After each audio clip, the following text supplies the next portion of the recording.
Imaginez quitter votre pays, fuir la pauvreté ou la guerre, espérer une vie meilleure.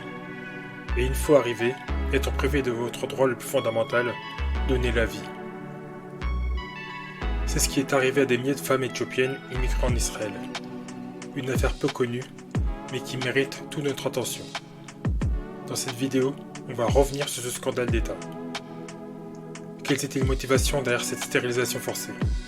Combien de femmes ont été touchées? Pendant combien de temps? Et surtout, comment cette vérité a-t-elle été révélée? Prenez une grande respiration, ce que vous allez entendre est dur. Mais il faut que ce soit raconté.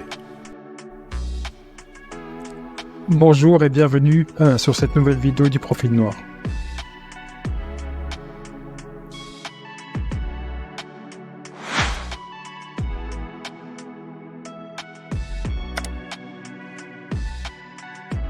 Tout commence dans les années 80. Des milliers de juifs éthiopiens, aussi appelés falachas, vivent dans des conditions difficiles.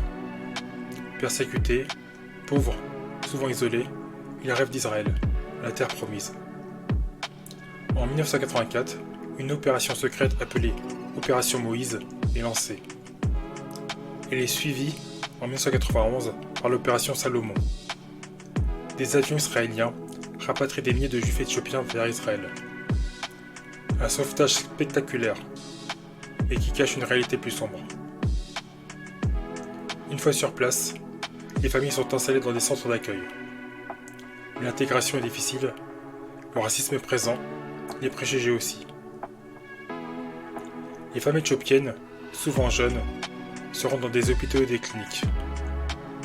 C'est là que commence ce qu'on appellera plus tard la stérilisation silencieuse.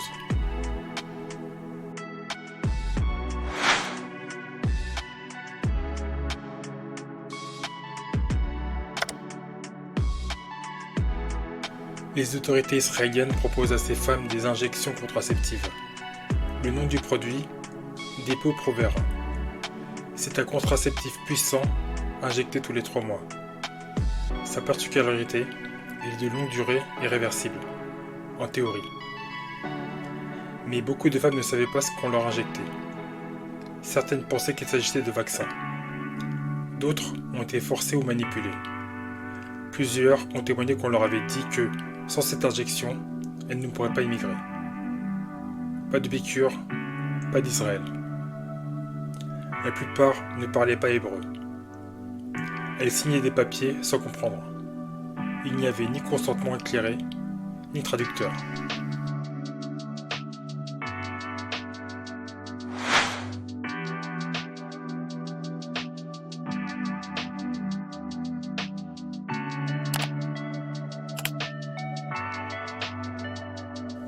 Selon une enquête menée en 2012 par la journaliste israélienne Gail Diabé, environ 50% des femmes éthiopiennes immigrées en Israël ont reçu ce contraceptif.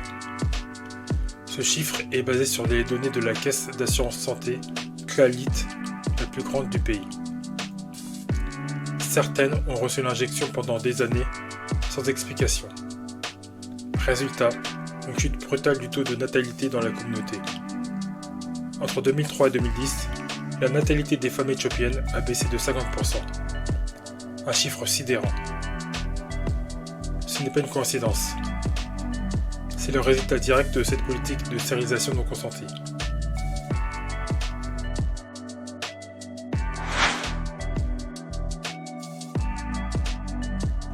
La question qui dérange. Pourquoi l'État israélien a-t-il fait cela? Certains avancent des raisons médicales, mais cela ne tient pas. Car ces injections ont été prescrites de manière systématique uniquement aux femmes éthiopiennes. D'autres parlent d'un racisme structurel. Les falachas étaient vus comme inférieurs, pas assez juifs, pas assez civilisés. Un haut fonctionnaire de l'époque aurait dit « Ils font trop d'enfants, ils vont bouleverser l'équilibre démographique ». Pour un pays comme Israël où la démographie est une question stratégique, certaines voix internes ont voulu limiter les naissances non souhaitées. Ce n'est pas la première fois qu'un État agit ainsi, mais cela n'excuse rien. C'est une atteinte grave aux droits humains.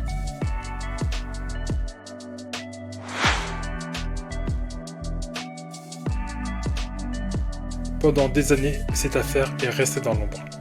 Mais en 2012, Gail Gabé, dans un reportage télévisé Choc, donne la parole à ces femmes.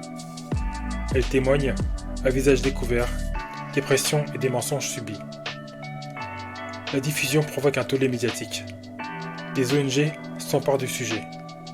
Des parlementaires demandent une enquête.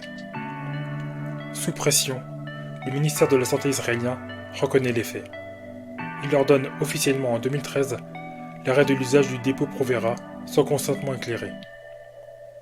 Mais aucune sanction n'est prise, aucune excuse publique n'est donnée, aucune compensation n'est proposée.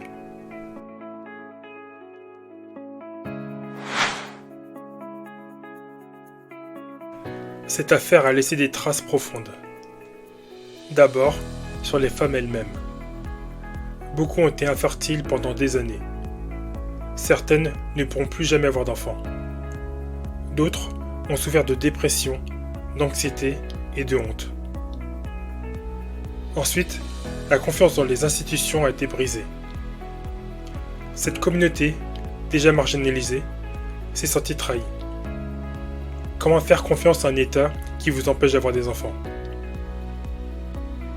Enfin, cette affaire a ravivé le débat sur le racisme en Israël.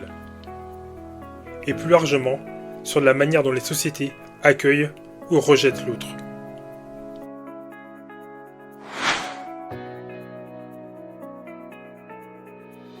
Aujourd'hui encore, peu de gens connaissent cette affaire. Elle n'est presque jamais mentionnée dans les manuels d'histoire, mais elle est bien réelle. Elle nous oblige à poser des questions dérangeantes. Un État peut-il décider à la place des femmes? Le contrôle des naissances est-il un outil de domination? Et pourquoi ce type de scandale arrive toujours aux populations les plus vulnérables?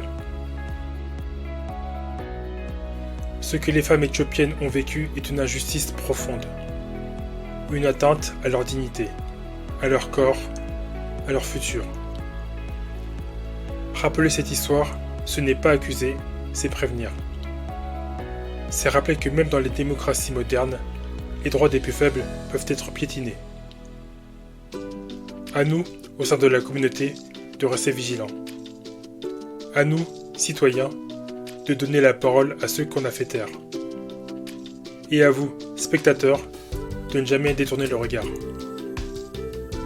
Parce que derrière chaque chiffre, il y a une femme, un rêve brisé, une voix qui mérite d'être entendue. Si cette vidéo vous a appris quelque chose, partagez-la. Abonnez-vous pour ne pas rater les prochaines vidéos. Et surtout, restons humains. Merci.